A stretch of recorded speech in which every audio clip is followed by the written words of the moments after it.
saya mengalami kesulitan ketika saja terjadi kesalahan, lalu kesalahan itu mau dihapus, itu kan kita harus buka, lalu dibalik gitu kan. Karena kan yang salah itu tidak susah ditemukan.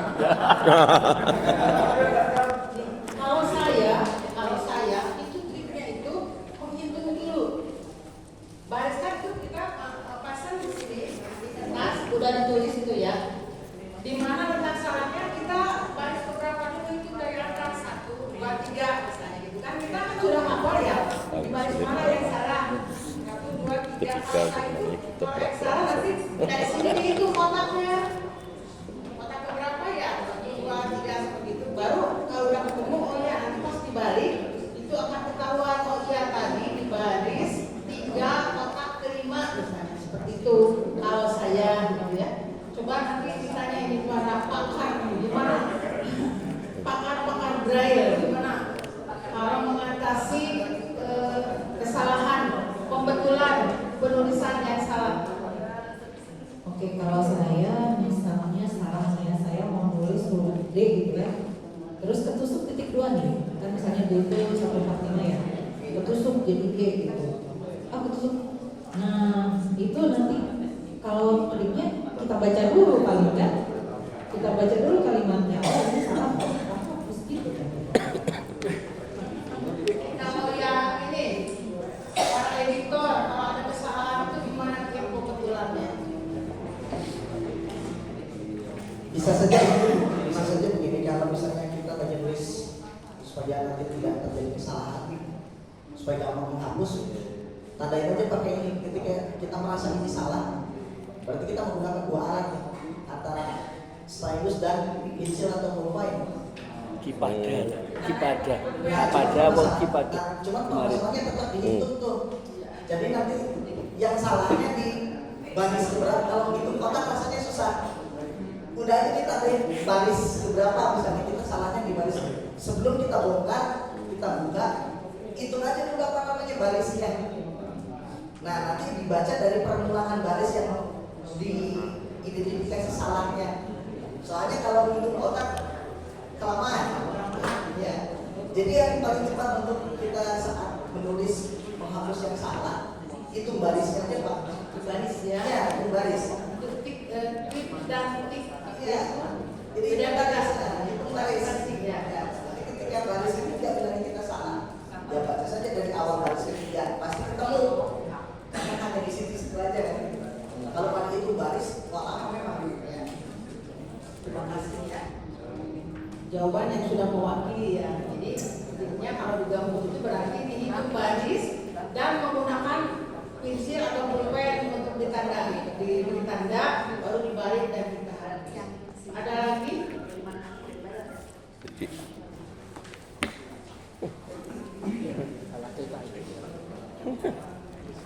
Mantap menggantang. Selamat pagi.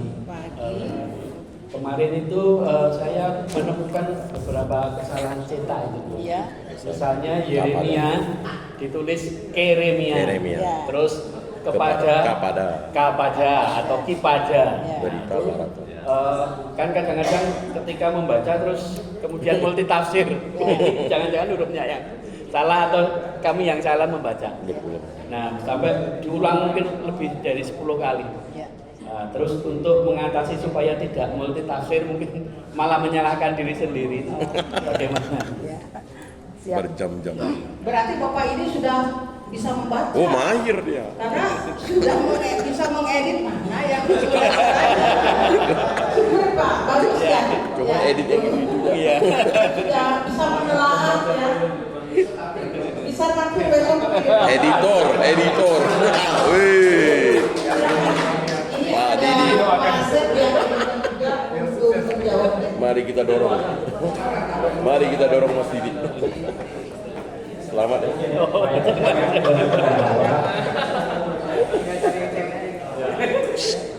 Kesalahan dalam buku Braille itu terbagi 2 kategori kalau menurut saya. Yang pertama Kan cetak. soal kata orasi kan.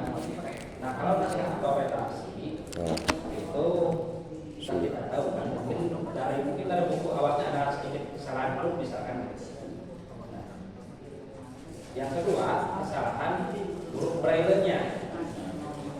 braille itu kadang-kadang misal kita nih di tulisan awasnya misalnya kepada, terus kita alihkan tetap tulisan braille itu kepada kan.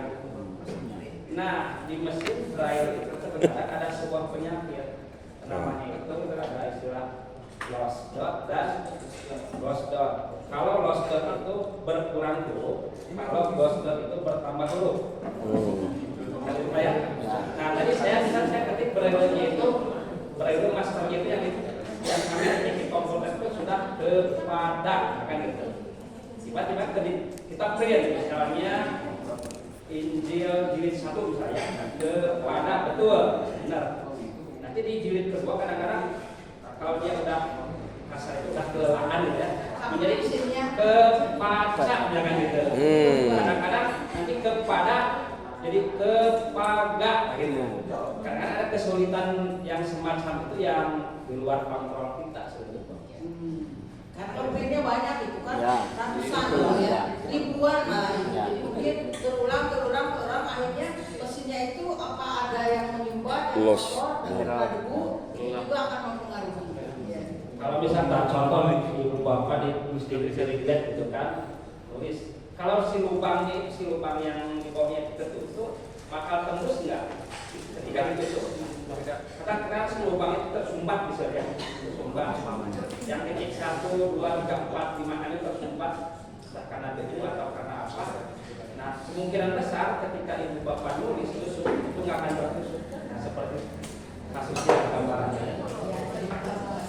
Paling cara mengatasinya begini, agar tidak terjadi multitafsir.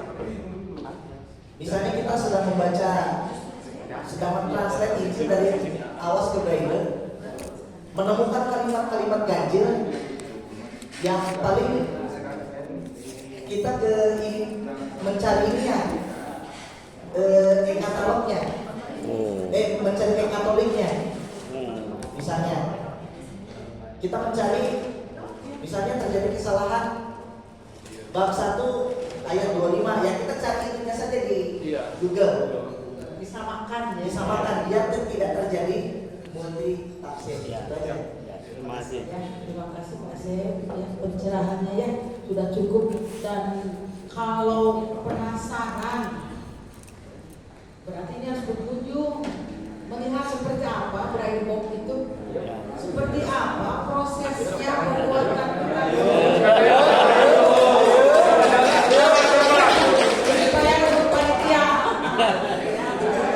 Berangkat.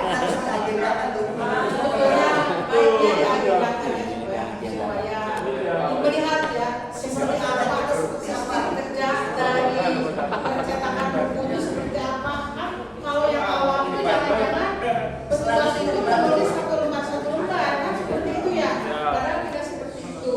Jadi itu bentuknya sangat besar, proses pekerjaan itu sama seperti mesin. Memang harganya itu satu amat saya. Ya, harga mesinnya. Silakan Pak.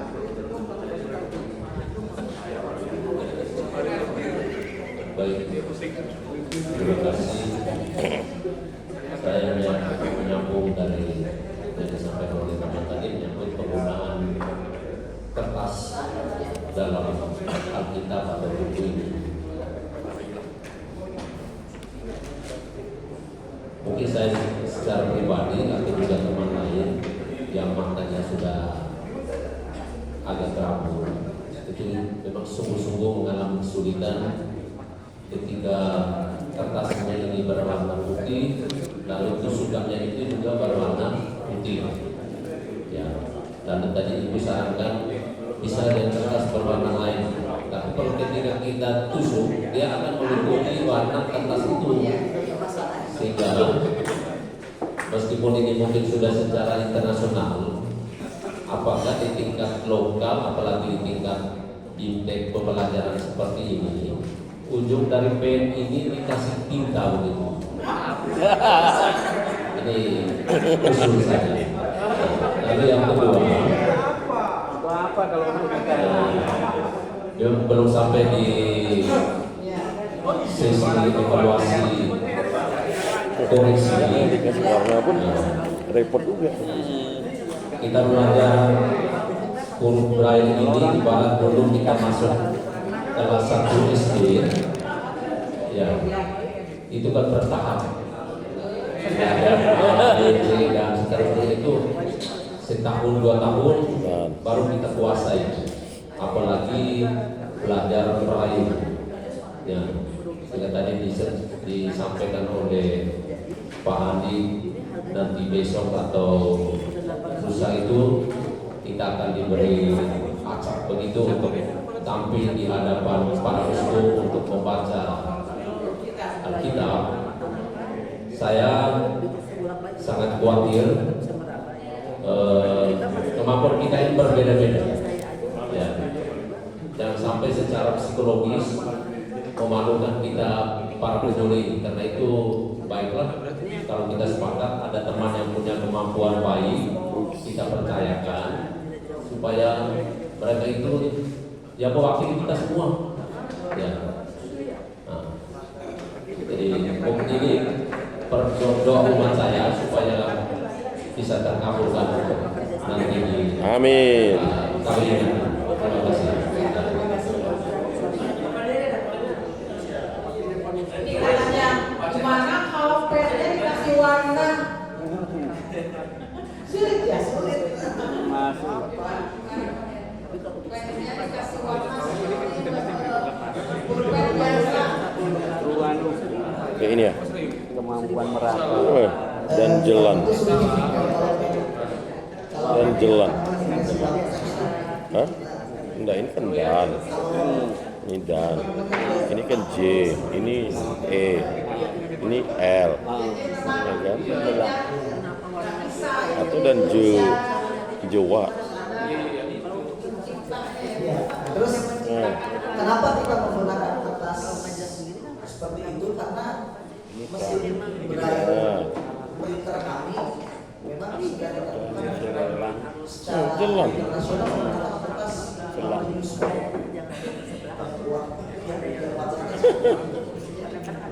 Dan jelas. Dan jelas lah kali. Ini enggak jelek. Kan jelek. Nah, susah. Ada. Kita udah. Tetapi kan untuk menjaga Dan kita masih yang kita juga menjaga ini kan ada I dan jelas dan jelai dan jelan, dan jelan dan jelainya, bukan jelainya, jelan. Ini kan titik ya, bukan, dan jelainya, dan jelainya. Ya, terima kasih. Dia udah nanya. Kelihatannya bahwa apa yang kami sampaikan ini adalah versi kita yang awas, ya. Versi kita yang awas, lalu perspektif yang kita bangun itu seolah-olah kita mengharapkan sesuatu yang memang sangat membantu kami. Apalagi kami ini kan diutus ke sini oleh masing-masing pimpinan kami sini untuk belajar ini.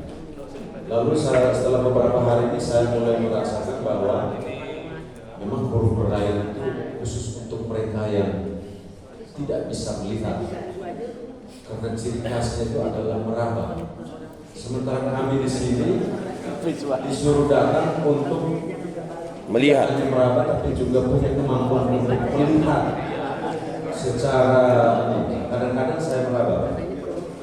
Ya, kadang-kadang saya meraba. Tapi saya mau mengatakan begini, bahwa ketika kami dilatih untuk memahami huruf Braille ini, tentu pikiran yang dibangun di sini itu sudah pasti kita dengan melihat. Saya tadi dengan Pak Reden tadi sampaikan itu, mungkin ini usulan yang entah nanti atau pemikiran yang entah nanti suatu saat akan ditemukan atau ada penemuan baru atau tidak. Saya membayangkan begini, kalau ternyata huruf Braille itu juga bisa dipelajari oleh kita yang awas, mungkin ke depan ini bisa jadi ada pakar-pakar yang nanti muncul. Saya terus membayangkan ada kertas khusus. Kalau ada alat tulis khusus, mudah-mudahan ke depan itu akan ada alat tulis khusus. Alat kertas khusus yang mungkin terdiri dari lapisan tertentu yang ketika ditekan begitu, dia muncul kayak ini jauh. ada kontras sedikit untuk kebutuhan para pemakai yang awas. Jauh benar spasi. Kita pikir ini. Tapi ini masih dalam. Kita pikir ini bukan A. Kita pikir ini untuk siapa tahu jauh akan ditemukan kertas yang jenisnya seperti itu, sehingga yang menjadi kekhawatiran teman saya di sana Pak ini kan mungkin semua itu bisa terjawab ke depan, sehingga huruf braille bukan hanya milik teman-teman yang disabilitas netra, tetapi menjadi milik kita ke depan. Itu yang pertama. Lalu yang kedua, mungkin terlalu cepat yang saya sampaikan ini. Kalau kita lihat itu tulisan di sana BIMTEK itu saya lihat ada logo Kementerian Agama dan Kementerian Sosial.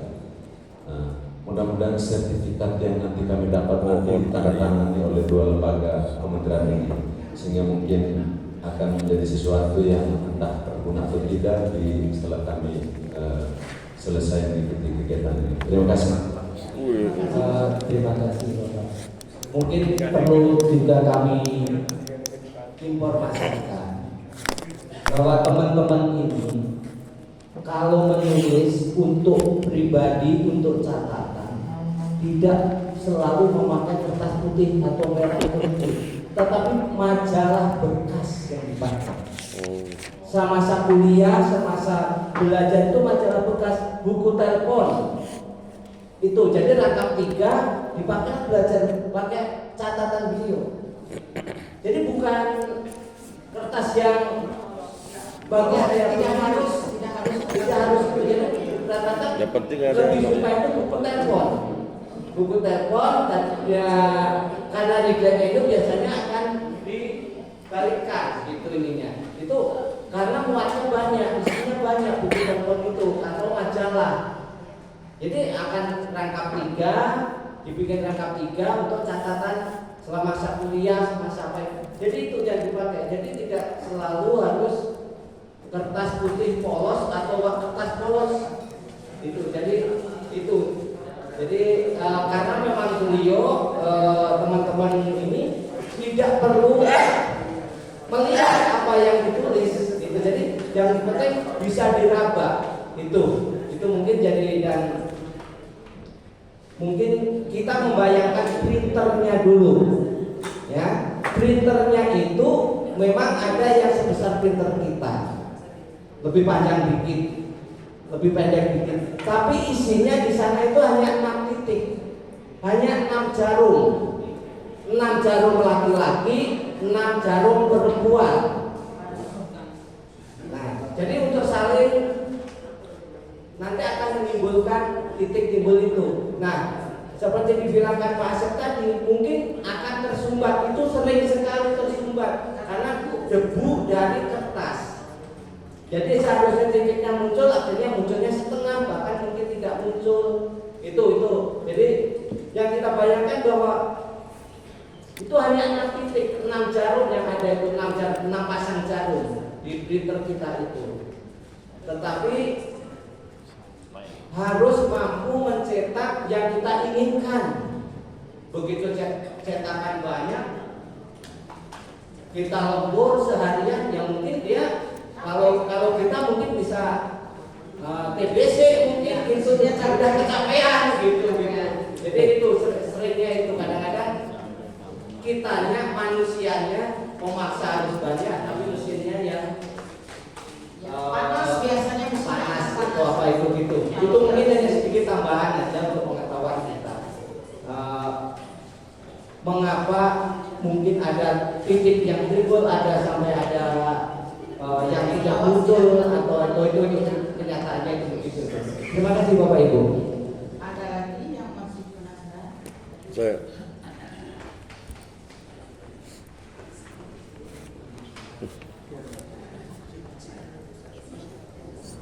Baik, terima kasih. Saya salut dengan bapak-bapak yang mementori kami ini. Cuman persoalannya itu memang antara membalikkan posisi dari kiri ke kanan ketika membaca dan menulis itu kan membutuhkan otak kiri dan otak kanan. Kadang kan yang kita tekan ini sama seperti yang kita baca. Ketika kita sudah membalik, loh salah, kan begitu. Nah, kesulitan saya ya di situ. Kemudian penggunaan hal-hal yang baru itu juga. Artinya ketika posisi dibalik itu kan kita baru menghafal nih. Lalu udah dibalik lagi kan. Akhirnya apa yang kita hafal itu blank kan begitu. Nah, ketika membaca juga kesulitannya yaitu cahaya. Saya merasa sulit kalau udah membacanya kalau kondisi seperti ini enak. Kemarin itu kalau ada pantulan cahaya dari atas itu enggak nampak sama sekali. Sedangkan tulisan saja yang kecil di kitab suci itu kalau kita pas cahaya kurang itu kita tidak bisa membaca. Nah itu yang menjadi. Cuman yang saya mau tanyakan ini, karena beliau ini kan memang sudah pakar ya, kita tahu expert kan. Tapi ada proses di mana mereka kan dia langsung begini, langsung bisa membaca, oh ini kan begitu, secara otomatis kan. Nah ini yang mungkin prosesnya bagaimana, tadi kan udah di masing-masing kan beda-beda. Kalau Bu Lastri dari TK, SD, kalau Pak Putra mungkin dari SD, Pak Asep, Pak ini ya. Ini kan butuh yang namanya untuk membaca ini kan butuh berapa lama begitu. Dan bagaimana bisa merasakan kami ini udah sama saja yang kami pikirkan itu. Di mana posisinya tuh kan ada tipsnya. Baik, terima kasih. Gimana Mas antisipasinya? Jadi begini, Bapak Ibu, kalau dalam proses belajar braille antara orang awas atau orang melihat dengan tunanetra, kalau orang awas dia akan melewati, tidak akan melalui satu proses yang namanya latihan perabaan. Karena langsung dilihat. Maka itu akan membantu efisiensi waktu atau lebih mempercepat waktu. Mungkin dalam waktu 2-3-4 hari bisa menghafal huruf, bahkan sudah ada yang bisa merangkai kalimat atau membaca. Tapi kalau kami itu yang menentukan adalah lemah atau kuatnya sensorik kami. Karena tidak semuanya tunanetra itu bagus sensoriknya. Terlebih yang mengalami gangguan tunanetra ketika dia dewasa, itu akan kesulitan dalam sensorik, melatih sensorik. Kalau dia dari kecil, mungkin sudah dianggap biasa karena mereka menggunakan sensorik memaksimalkan sensorik sejak awal. Kalau tunanetra dewasa itu dari dia biasa melihat, kemudian dia beralih 360 derajat itu menggunakan memaksimalkan sensoriknya. Nah itu yang perlu waktu lama, bahkan sampai berbulan baru bisa membaca braille. Itu yang perlu Bapak Ibu ketahui. Jadi kalau proses tunanetra itu belajar akan melalui 2 tahap. Yang pertama adalah latihan meraba atau melatih sensorik. Yang kedua barulah setelah sensoriknya sensitif terhadap bentuk-bentuk simbol braille, kemudian baru diperkenalkan hurufnya seperti itu. Baik.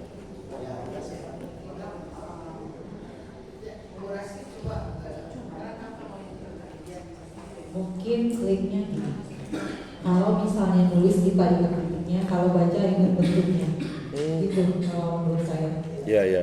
Ya, gitu. Kalau nulis ingat baca bentuknya, tapi kalau baca ingat bentuknya, oh yang kayak gini kelihatan kan, atau kayak gitu A, B, C, D. Itu sih. Ingat bentuknya. Baik. Ingat bentuknya. Oh iya, kita ingat bentuknya. Cuma kalau bentuknya lompat kayak gini. Terima kasih. Jadi kalau saya pencahayaan kayak gini masih lumayan. Kalau coba malam. Terkait cara membaca braille ini, untuk saudara kita yang netra itu dengan mengutamakan ini ya, rasa itu sensor mereka tangan. Sementara kita yang awas ini lebih pada menggunakan penglihatan kita begitu. Jadi ini ingin tahu sih pengalaman begitu. Apakah memang ada dari yang sudah pengalaman ibu yang lihat itu yang sungguh bisa memang dari orang yang awas bisa membaca sama seperti kita membaca huruf Romawi seperti itu. Artinya ini menjadi motivasi untuk kita. Rupanya bahwa ada orang yang sudah berkat latihan barangkali mereka sudah sungguh bisa gitu. Karena kalau kita berdasarkan beberapa hari ini ada beberapa kesulitan itu kan ketika kita menggunakan itu tadi seperti yang disebutkan oleh kawan-kawan itu kan, apakah dari pencahayaan kemudian dari warna yang sama ini antara tulisan aksara braille ini dengan kertas ya. Jadi ada berbagai faktor yang mendukung ketika kita menggunakan penglihatan. Nah, jadi lebih pada di sini, adakah orang memang yang pernah melihat sungguh bisa dia dari kita yang awas itu bisa membaca sama seperti kita membaca yang Romawi ini begitu. Terima kasih. Pengalaman saya, karena memang saya belajar dulu dari PLB. Kalau sekarang itu PLB, dulu dari PLB. Jadi memang waktu kuliah itu sama, saya juga dituntut seperti bapak dan ibu di sini, ya, dimana kita harus menulis, membaca itu sama. Pengalaman mungkin yang memang jam terbang ya, lebih ke jam terbang karena sering saya itu membaca, sering ya teman-teman juga di Taguna itu membaca dan bertemu dengan braille, lama-lama akan bisa, ya. Dan tidak harus sehari satu buku, tidak Pak. Kalau saya dulu belajarnya cuma satu lembar. Trik saya itu sebelum tidur, saya itu membaca hanya melihat begini aja, melihat oh iya ini. Hanya biasanya waktu saya kuliah itu hanya satu lembar ini, satu lembar saya baca pelan-pelan, insya Allah lama-lama itu akan bisa. Kalau memang belum belajar atau belum mengenal itu sulit, memang teman-teman juga kalau yang memang belum mencoba atau belum kenal dengan braille juga tetap sama seperti bapak ibu ini kesulitan. Sudah habis. Cuma Dibaca. kalau kami itu dituntut harus bisa, ya harus bisa. Saya dituntut harus bisa dan saya bisa. Ya, karena memang ya kami harus menjelaskan ilmu kami. Cuma trik-triknya itu seperti itu. Jadi pelan-pelan belajar. Pengalaman saya juga begitu. Oh ya, sebelum tidur saya lihat dulu setiap hari. Dan akhirnya kita bisa. Insya Allah pasti bisa kok, ya pasti bisa. Triknya kalau saya pribadi waktu sekolah itu seperti itu. Lebih ketuntutan karena ingin nilai besar, kan? Oh, ingin ya udah kan nanti ketinggalan kalau kita tidak belajar. Setelah bisa itu saya juga diperkenalkan untuk belajar dengan menggunakan mesin tik yang kemarin kita ada. Nah ternyata dengan mesin tik itu lebih mudah dibanding dengan menggunakan tablet. Karena kalau dengan mesin tik itu kita langsung bisa melihat kalaupun ada kesalahan tinggal menghapus, mengulang lagi. Jadi tidak perlu dibalik kalau mesin tik. Cuma sayangnya, ya seperti biasa membaca kita, seperti kita menulis kita. Cuma sayangnya harga mesin tiknya itu, ya, yang lumayan ya. Murah Bu, murah, hanya 35 juta. Satu mesin tik hanya 35.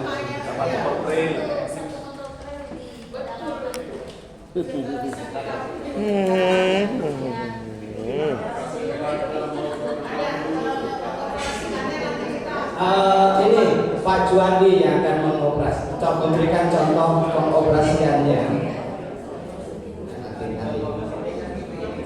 Ini mesin teknya.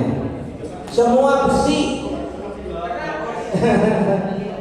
Ini 35 juta, kalau tukang ruat mungkin ini hanya 40.000. Karena semua besi. Pak John mau coba, Pak John. Gampang ini daripada pakai ridet. Menggunakan ridet, saya lebih gampang menggunakan mesin tik. Biasanya saya kalau buat laporan kegiatan atau apa itu saya pakainya mesin tik. Mas Asep bisa nggak mengoperasikan itu? Kenapa tidak karena tidak terbalik? Karena tidak dibalik, jadi musuhnya itu langsung ada di depan kita. Oh. Ya nanti kita coba untuk praktek ya giliran. Jadi kita pakai itu ya. Ada di mana? Nggak ada lah Bu.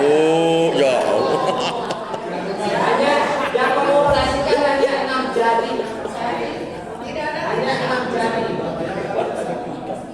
Titik 1, titik 2, titik 3, titik 4, titik 5, titik 6. Jadi ini titik 1, ini titik 2, ini titik 3, titik 4, titik 5, titik 6. Hanya 6 titik. Hanya 6 jari yang mengoperasikan. Jadi kalau mau menulis huruf C ya, Huruf C berarti titik 1 sama 4 berarti yang di depan itu dua jari. huruf D,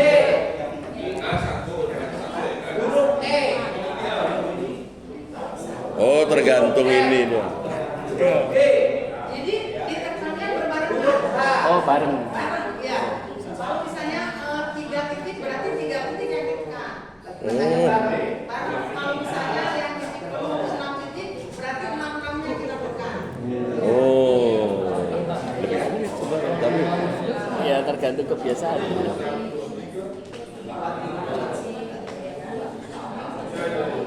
iya iya. Saya cuma satu ini. Ada tintanya enggak?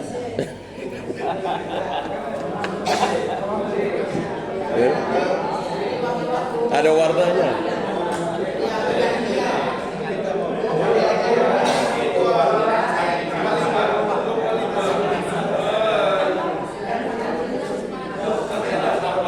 Mereka nggak kenal warna itu. Nah, yang ditanya Bu Ros kemarin, kok dia bisa lihat warna merah? Bagaimana caranya? Warna merah mungkin ada baunya, sensornya. Kan ini nih, ini kita coba tanya. Sekarang tanya Pak Putra. Pak Putra tadi sore pakai baju apa? Celana apa?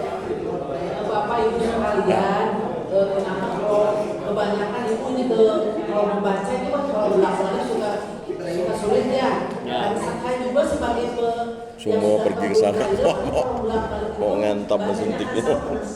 Kenapa? Jadi Bapak ini paling tidak nanti di daerahnya masing-masing di kerusupannya bisa sebagai instruktur pelatih teman-teman saudara kita yang untuk mengajarkan huruf Braille. Paling tidak Bapak sebagai itu Pak jadi bisa mengajarkan teman-teman saudara kita yang ada di daerah yang disabilitas untuk mengenal huruf Braille. Bapak